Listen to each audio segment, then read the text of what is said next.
Hi, my name is Andri Snær Magnason and I'm the author of this book here, Laiko Skrynia. I'm talking here from Iceland. This is my home. My daughter outside shoveling snow. It's a cold February day. Actually, in my book it says no more Februaries, but I like Februaries because I like skiing. So my book is called Laiko Skrynia, or in Icelandic Timakistan, or in English The Casket of Time. And this is a book about a mad king that has conquered the whole world in an imaginary kingdom called Pangaea. And he thinks it's really unfair that he does not get more time than other people. He doesn't have time to explore all his kingdom. He doesn't have time to visit all his nations. He doesn't have time to sleep in all his castles or ride his horses or drink his wine. But the worst thing is that his beautiful princess, she will grow old and die like any old worthless peasant.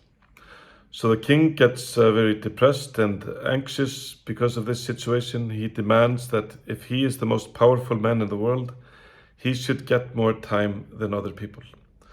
And of course, nobody can help him, because how can you give somebody more time? You can't buy time. And the rich and poor, they are equal at this moment. They all get as much time. So nobody can solve this until some dwarves come, and these dwarves, they have something that looks like a glass casket, but it's not actually made of glass. It's woven with spider silk, and it's so densely woven that time cannot penetrate the walls.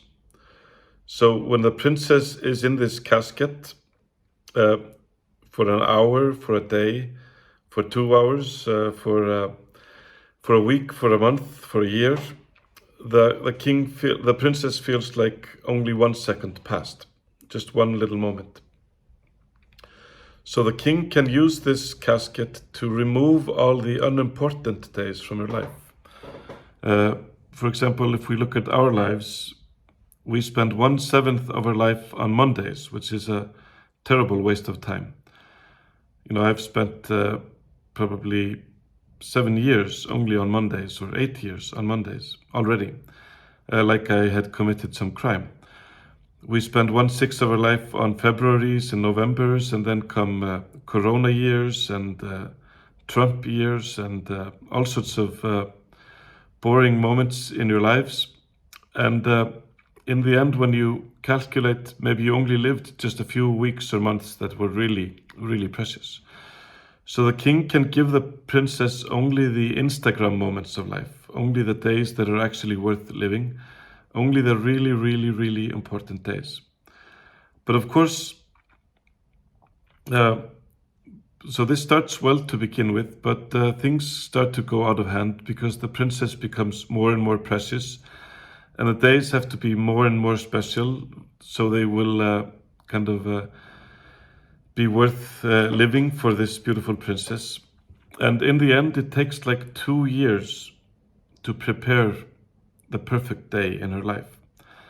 And things go very strangely for the princess. One day it's summer, one day it's fall, one day there's Christmas, then there's Christmas again, then Christmas again, because none of the days of the year were actually precious enough. So one day a boy breaks into the castle, and he's going to steal the necklace from the princess. And they have a struggle and a fight, and she finds out that she has been 20 years in the casket. The king has gone mad, the kingdom is crumbling, and he's not going to open until the world is perfect again, which of course the world has never been and will probably never be.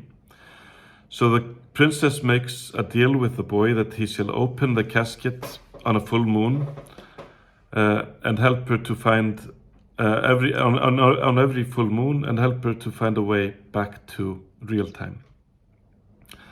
The other half of the story takes place in our time, when some magical company that looks like IKEA has discovered something similar to the glass casket that the princess was was sleeping in or kept in, and it's mass produced, so everybody can save time, like it was done in the kingdom many thousand years ago. But something goes wrong, and some economists, they predict a very bad year, and people decide to skip the year because it's not worth living. And when people come out again, of course, nothing was fixed because everybody was waiting for better times, and people decide to skip the next year. But by that moment, almost everything is not working anymore, and buildings are crumbling, and trees are growing in the streets. So people decide to wait a bit longer. But one day some children escape from their caskets, and they are walking through this overgrown city of leaves and weed, and they find this old woman that is sitting in a house, and she is telling them the story of the kingdom of Pangaea and this lost princess. So this is a combination of a fairy tale, a fantasy, a parable, a semi-dystopic future, but still with a twist.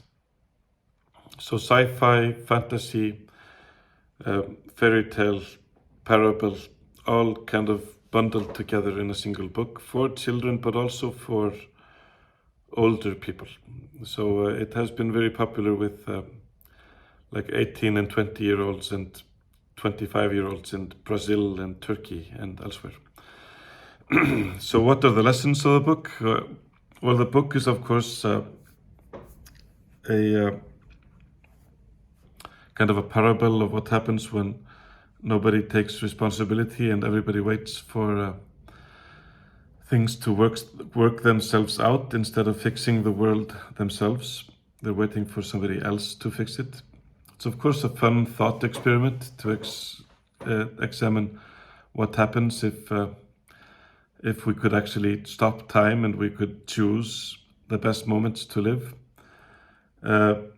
We can, of course, learn from King Demon that the more that you get, maybe the less you might have, because he, in the end, kind of loses everything after trying to conquer everything.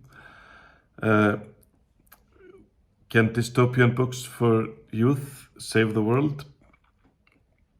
I think if the youth reads books and understands the consequences, for example, of climate change, which might be the subject of dystopian books, that is something that might encourage them to understand and want to change the course of history, and that is maybe never more vital than actually now. What can you discuss with your friends after reading the book? Well, you can discuss what is happiness, what time is precious, what machines today are maybe stealing our time and making us maybe blind to our own ability to spend and enjoy time. And my daughter is now lying in the snow. That's a good way to enjoy time, because I'm recording this on her phone. And if she had her phone, she would probably not be playing outside in the snow, which is actually very fun in February. So yes, so I'm an author. I live in Reykjavik in Iceland. I'm a father of 4 children, and I write books for children and grown-ups and poetry and all sorts of literature. And I really am happy that my book is understood and enjoyed in Lithuania. And here's outside my window. And that's my daughter. So I hope you have a nice festival. Thank you.